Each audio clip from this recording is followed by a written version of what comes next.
Here backstage at the Lore of Loverboy Live with my favorite band, babysberserk. Yay! You guys have just performed. You performed on stage. I joined you for a little moment with the wig on. It was pretty fabulous. But I want to just have a moment to relax and just get to understand a little bit more about how you guys started. So where do we want to begin? Yeah, okay, thank you. Okay, so I think we started around 2020. I was doing my brand. I interned with Charles. And then after I started my own brand. And then COVID hit, so we had a lot of time. Mano and me were working in the same studio, same art studio. And there was another band member, Peter Bales, who is not here today, but and we started writing songs together with the three of us. And it was kind of inspired on the fashion I was doing.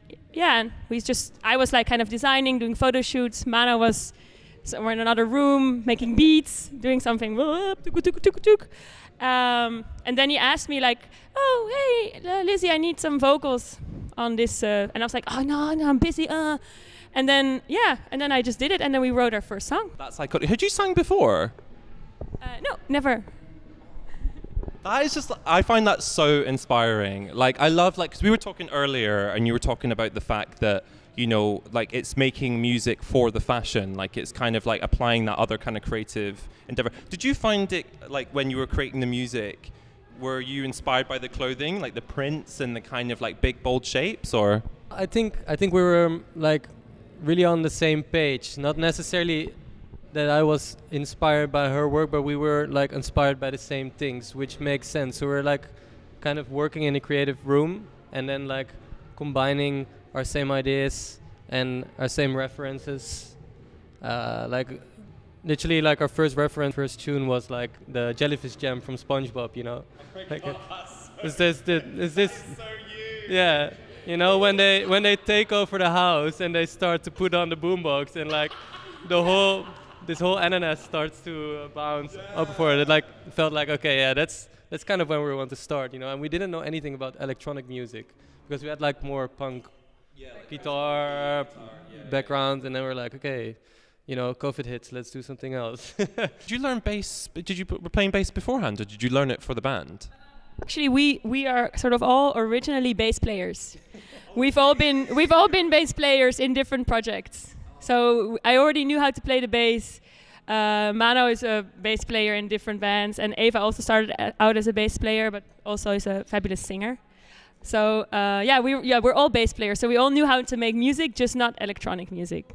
You notice in the album, it's very, very bass-led, no, but that's the thing that's so good, but I think that's why I find it, so catchy, and just, you just want to fucking dance to it, because it's just got, such a curly, bass, it just makes my whole body want to move in the way that, I know that I can dance, that's the thing I just absolutely love about it. So your self-titled album, it's your first album, and it's got some really cracking names on there. I really want to know, how Dancing with the Fish came about. There's all the talk about, fish lips, all of this kind of stuff. I want to know, because I love the silliness of it, but I'm curious to know how that song started. That song is, heavily inspired on the SpongeBob rave tune. So, just so you know, it started with that. The jellyfish. So basically we were just sitting very not as party as the song is. We were sitting around a desk cramped because it's a tiny studio, and Mano was playing the bass, and Peter, our other band member, he was doing something else. I don't remember what, but it was a long time ago. And then they were oh, Lieslot, can you sing something? And I was again oh god, me again. And then I had some notes actually from Peter. He wrote some notes down. And I was just playing with them a little bit. It's kissy, kissy, kissy, I am dancing with the fish. But I was really shy still. I was not at all what I'm doing now. I'm yeah. But I was and that's how it started. Dabbled a little bit in music. We did a little album project for the brand. And it was the first time, ever thinking, like me working with my friend Robert and Tom, who's like a genius, he kind of produced everything, but it was me and my friend Robert, and I got him because he's really good with like just kind of like spoken word and stuff. And like we were just kind of sat there like in this recording studio, and like we hadn't really kind of prepared anything, so we were just kind of like vibing and just doing something similar like that. Like we were just like, we had like a song that was about a cat, and then we were just kind of coming up with like weird poetry and weird lines and stuff like that. But I love that like that's kind of like, you know, you can't have a perfect process. It's just what feels right in the moment. Like that's what's so perfect. I want to talk about your style, because you guys have like already like baked into the band like an amazing style, because it comes from the kind of starting point of the fashion. But I noticed from just like kind of obsessing over you guys over the last couple of weeks and months. No, but I mean it's just so cool. Like I've noticed that your style's kind of gotten like more like fierce, or like kind of a bit like almost like not intense, that's like a weird word to use, but like, you know, the PVC and the slick back hair and the dark eyes. Like before it was almost a bit more like softer and spiky and punky, and now it's like kind of this more kind of polished kind of feeling. Like, talk to me about how you got there. I don't know, like basically, so when I started performing, I never performed before. It was really my first time I was singing with the band was really my first time ever on stage singing. So it develops like slowly. Every gig you do, it changes and it changes and it changes. And you change also as a person, so you change your performance, and slowly and slowly and slowly, I just started feeling more like Lux Interior, and I was just like, I don't think there is a female Lux Interior, and maybe I should try to just get somewhere there, you know? Human Fly is like one of my favorite fucking. I think that's one of the sexiest songs going. Like, is like honestly, like anytime I hear it, I want to take all my clothes off. Like, it's so good. Okay, I want to final question. Who would be your dream collaborator? So obviously we've like mentioned the Cramps, but like, you know, if it wasn't the Cramps, who would be your dream collaborator to work with on a musical level? Peaches. Oh, yeah. Yes, would love that. Yeah.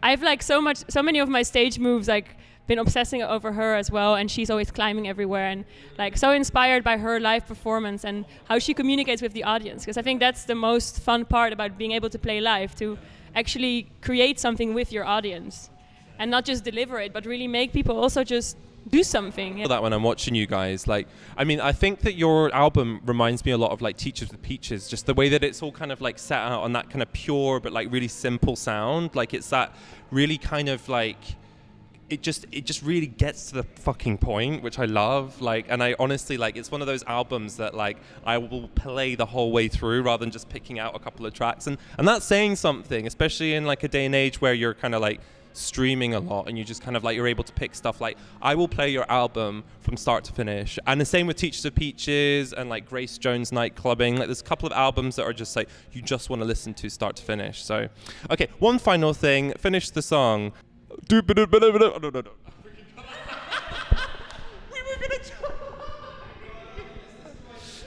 We were trying this fucking stupid thing where I was like, let's finish a track. I don't know if it's in that shape of it. Yeah, we don't need to do it. Never mind. So yeah, guys, thank you so much. That was great. Honestly, I'm really grateful to have you, and I can't wait to see where you guys go next. We are backstage with the amazing Ray Laurel. Hi, Dan. You've just performed. I got to see bits and pieces of it, but I was interviewing the amazing Walt Disco, so I got to hear it from afar. But I've seen you before, and I'm a huge fan, not only just because you named a song after me, but because you are like one of the most exciting artists, I think, out right now. So before we delve a little bit deeper, I wanted to know, like, how did you get into music? Because you told me you didn't start in that area before, did you? No, I kind of started producing first for quite a few years. I wasn't really singing. I think singing and songwriting only happened around 2019. But it started with sampling my own voice, and I was like, oh, this is quite interesting. And then, it just went from there, really, yeah. But you were like doing a bit of acting, right? So you were kind of doing sort of like acting classes, or you studied acting in school or whatever?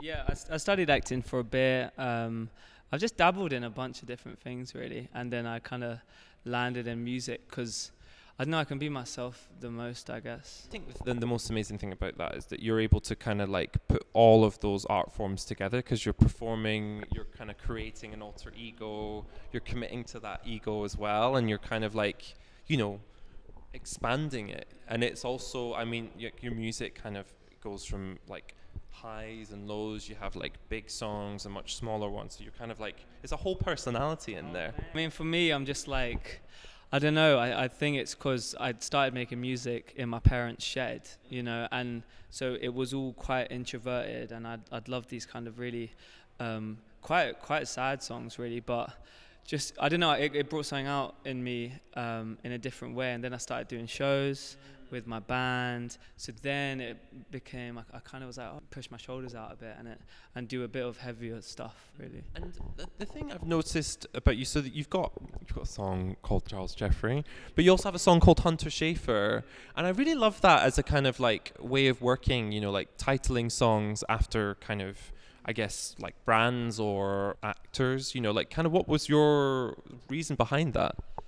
Yeah, I mean, they both were made in lockdown, so it's about 4 years ago. But really, when I made a song, whatever I was thinking about or inspired by, I used to like just put their name, or, you know, I'd have a song like Red or whatever. And then there was something about Hunter Schafer. I wanted to dedicate a song to her. And obviously with Charles Jeffrey, it was just because the brand inspired me so much. And I just remember seeing kind of gender fluid clothing for the first time when I was probably 15, 16. And I was just like I didn't know that existed, you know what I mean? And it was just on your eShop, because there was a little slider with a man and a woman, and you could slide it. And I was like, I didn't know the slider existed. You know, and I was just like, whoa. And then obviously the song kind of came from there, because I was like, wow, this is just like broke open something in my own like gender fluidity. You know what I mean? Remember that first website iteration? That was a good idea. Yeah. Yeah, we had our first website. It used to have like a slider where it was like a men's figure and a women's figure, and it used to sort of like slide across. Would sort of like change. Yeah, God, we should bring that back. Yeah. Okay, Charlie, noted. We should look at that again. So your new video, My Love, is like, it's a really interesting video, because you're kind of working with choreography for the first time, kind of like quite actively. You know, you're stepping into that sort of space. And a lot of artists have kind of done that as almost like a kind of like baptism into a new way of being. You know, it's incredibly sexy. You look amazing in the video. I want to know who that guy is. Who that guy is? The one that's in the shadows that you end up like, you're almost like dancing with. I should really ask you what the video is about, but I just want to know who that guy is. That guy is my best friend, and he also directed that video with me. So we kind of did it. We've kind of done everything together. He's done all my videos and my artwork. Shout out Guy Gooch. So that was Guy. And I wanted that, because it really showed what that song was about and the pain in the choreography. So I just called him the night before. I was like, please, you know, I think it should be you. And it was just perfect, because it just fit the mold. Yeah. I mean, I love that kind of like paganistic salt circle, and it feels like you're almost like being possessed, and I love like the strobe lights. Like, it really speaks to a lot of things that I like.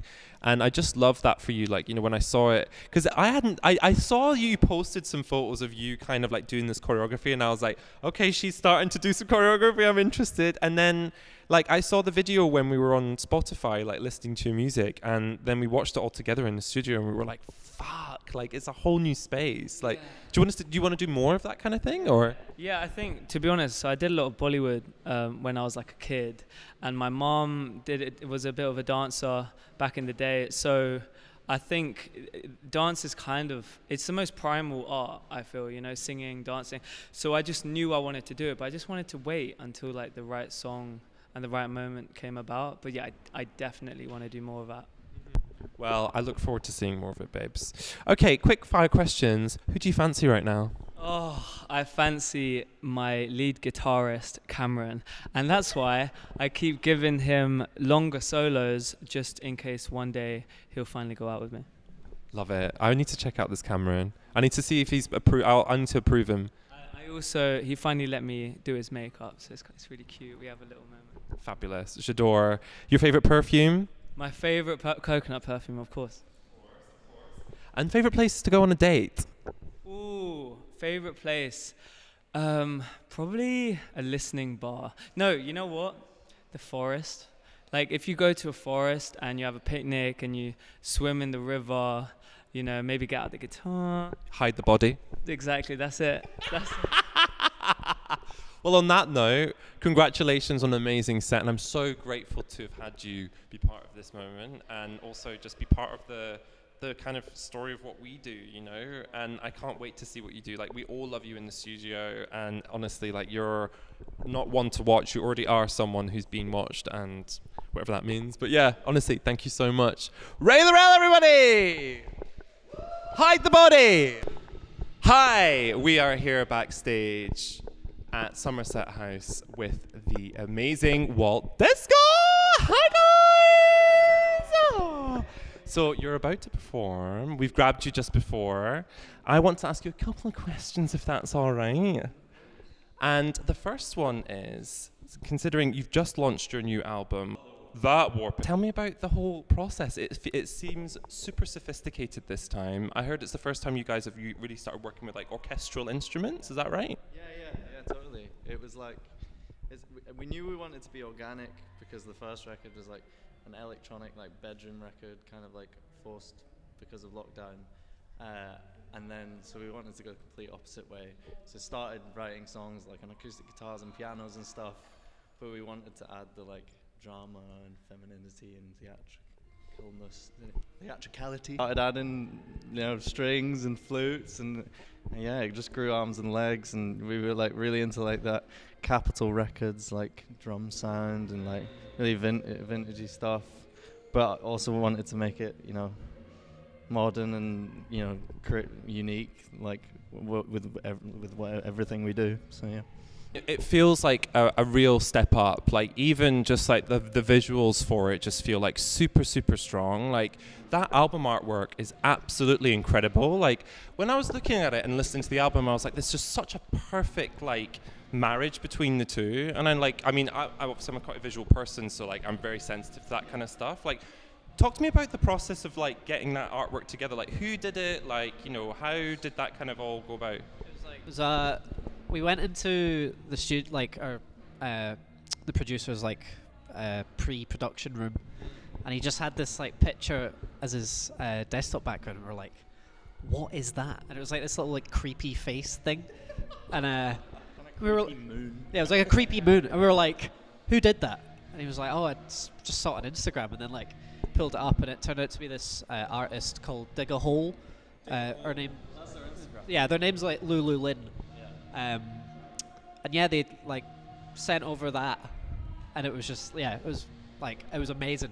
Like we managed to end up working with them. And the favorite thing about it is you can't really tell if it's like, if it's a face of like pleasure or pain. Yeah. I mean, like for me, like I kind of like, it's got that kind of slightly Prometheus sort of, you know, kind of 80s sort of like sci-fi kind of feeling. But like, I just think the marriage between the music and that is just, it's just so perfect. Like, was there any kind of particular song that you feel like works the most with it, like from your opinion, or like that informed it? Like, how did that, or was it just, did you send a piece of music for her to react to, or? The whole album. And like, yeah, we literally, we didn't even think about having anyone else or having anything else as the artwork. We like thought she was so talented that we just sent the album, and we're like, and told her what it was about and stuff, and then we were just like, you know, feel the music and then make something, and it came through like a sketch of it, and it was just perfect. And like, yeah, like, and our label boss Steve, actually, like, who's got a real visual eye, just like was so in love with it as well as like we were. So it was easy, you know, like. Perfect. So you guys, you're touring a lot this year. You're touring in America. You're also touring in Europe. You've toured in America before, right? Yeah, a couple of times. Have you found the audience in America different to the UK? And another question on top of that is, where's been the most difficult or funny, or like, have you got any stories of like one particular place that kind of illustrates the tour in a weird way? I mean, Americans are a lot less shy. You know, they're way less shy. They will say exactly what they're thinking, and they're not afraid to ask loads of questions, which is appreciated. You know, it leaves no ambiguity. You can play some shows and you're just like, how is this going? I don't know. But with Americans, it's all right there in front of you. Our first taste of America was when we played South by Southwest in Austin, Texas. And it was like going to a different planet. Yeah, exactly. Yeah, and we had a really good year. We played 9 shows in 5 days, and it was a total gauntlet. But it was so much fun. And, you know, Austin is weird. You know, Austin is so weird, and the people there are, keep Austin weird. And and the people there are so beautifully weird that, you know, we just didn't feel out of sorts at all. We felt like a real sense of belonging. Is that like the bluest area in like that red state, would you say? Blue dot in a red sea. That's a song title right there. So you guys have been in the band now for like nearly 5-6 years, right? 5 years. What's your favorite thing about being in a band together? Like, you know, because everyone has like, you know, I mean, it's amazing that you guys are in a band and like creating music and doing amazing things. Like for me, like I'm so interested in doing that in a way. Like I'm kind of excited, but I'm just like really curious. Like, what's your favorite thing about being in a band? It's kind of a basic question, but like I'm curious. I think like you become so in sync. Humor is a big one. Like we just like know what will make each other laugh, and like. And like we're so good at taking the piss out of each other. Like, you know, like when you're in Scottish people, you call each other a tube, right? And so when is like these in ears back at the hotel, and we all like literally made a perfect A major chord and went tube. All did a different note without discussing it. Like, It was not predetermined. Yeah, like it just happened. Yeah, it just happened. I couldn't even be mad. I was just impressed. I was like, wow. But I think being that in sync helps, like, you be creatively in sync. I want to bring it back to, like, I guess, influences and obsessions. You know, I guess, like, creating is all about, you know, referencing and studying and researching as well, you know. Like, what do you find is your kind of unique way of doing music, you know, in terms of your creative process? Like, is there people that you kind of like try and play like, or is there people that you use, or you sort of see a chord or you see some sort of thing in another piece of music and build that into it? Or how do you guys work in that way? Because when I've been kind of doing like YouTube, like, how do you start a band? It's like just like play and cover songs first and then kind of learn how you've got your sound from there. But I don't know if is it different with you guys? Like, how do you feel about it? A lot of us were in different bands before, so like we kind of learned that like prior to this. I think we kind of just know, like, we know what each other are good at, and like we all have such different tastes that like like we know if something needs a bit of this, you know, like get Lewis in, he'll sort it, you know, that kind of way of working. I think we all understand each other's talents. You know, I think everyone in this band is so talented, and this is an exclusive because I've never said that to any of them, and I never will again. So you guys, some of you hail from Scotland, I hear. What is your feeling about Scottish music right now? Like, I was actually part of the Say Awards. Was it last year or was it this year? I think it was last year, Christmas time. Maybe, yeah, it was last year.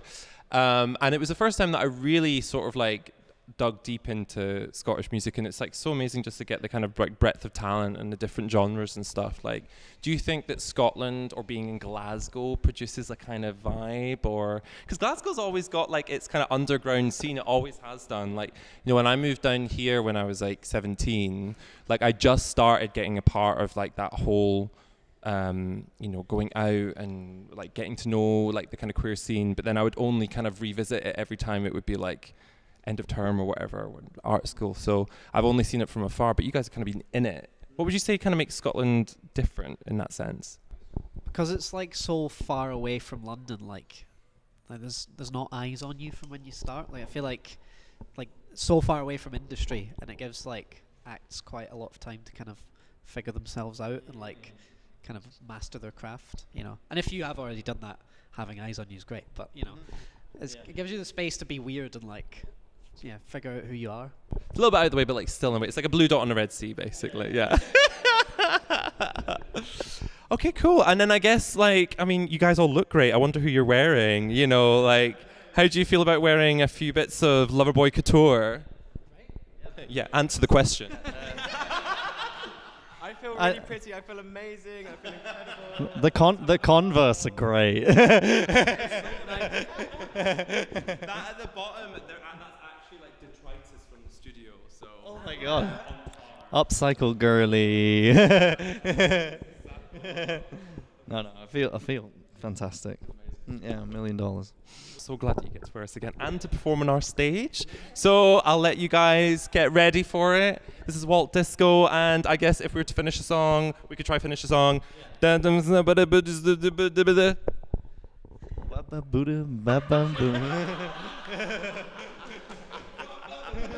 worked, yeah. Walt Disco, woo!